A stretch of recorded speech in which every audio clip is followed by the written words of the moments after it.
We all want to achieve our goals, and live the kind of life we had envisioned for ourselves and our families. But many have failed to achieve this because of lack of one major resource: money. Financial resources are what drives our lives these days, because there is very little you can achieve with lack of finances. Financial abundance is more than financial resources, there are other aspects of your life that also need nourishing. In other words, financial abundance has more to do with every aspect of your being, as it is explained by Kurt Terrell in the following article. I get asked about the meaning of financial abundance very often. What this means to you can be the difference between living the lifestyle of your dreams, or settling for something less than your dreams. I want you to live the life of your dreams. Here, then, are 5 essential factors of financial abundance.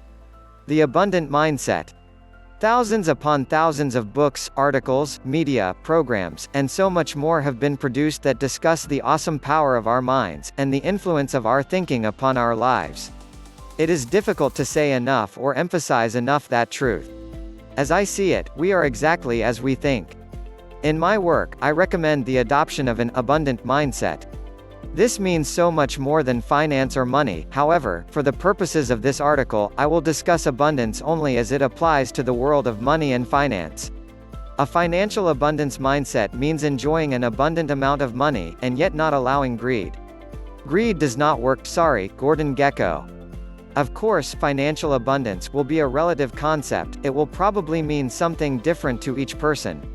Greed, however, is fairly obvious. It is almost like knowing, within your mid or heart, the difference between right and wrong. Further, a financial abundance mindset means having the monetary means or resources to enjoy an abundant lifestyle, yet balancing your financial wealth with philanthropy and generous giving. See point 4. When one's personal motives are clearly defined and one's goals are aligned with those motives, then financial abundance becomes clear. Specialized knowledge. The largest difference between the rich and poor, or the haves and have-nots, is knowledge. Or, more specifically, the largest difference is a specialized knowledge, meaning that they have the right knowledge and also know how to use that knowledge to their advantage. In other words, specialized knowledge is the information or data itself, coupled with the wisdom to know how to use the information or data. For many, specialized knowledge is an academic education such as medical or law school, while for others this might mean computer programming, aviation repair, or something. Further, many of those with a financial education know how to leverage their own money to make more money. Obviously, the point is that specialized knowledge translates to earning ability. The power of compounding interest and investing. For many people, diligent savings and investment of a consistent percentage of income over considerable lengths of time has led to financial abundance. I would certainly add that economic factors always play a significant role with regard to risk in investments. Even so, living well within one's means while investing and saving can very often lead to financial abundance. Generous giving.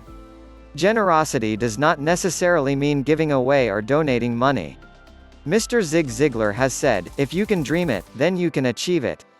You will get all you want in life if you help enough other people get what they want." This is so very true. It must be an unwritten law of nature that over time, our generosity is paid back several times over. Of course, there are exceptions to every rule, and yet employing an attitude of generosity is always a safe bet for a great return. And, if nothing else, it is an illustration of excellence of character. What you love over time. We should seek ways to turn what we love to do into a good living. I am a firm believer that when we do what we love doing, money very often comes as a byproduct, because our focus is not so much on making money as it is on enjoyment and lifestyle. Over time, money tends to take care of itself in large part when we are doing what we enjoy, especially when it helps others. In conclusion, the very first point, having an abundant mindset, sums up all of the points I have made in this article. When we do what we love to do, when we are generous and seek to help others, when we live within our means and save money, when we always seek a more specialized knowledge, we then have an abundant mindset, and are bound to realize financial abundance.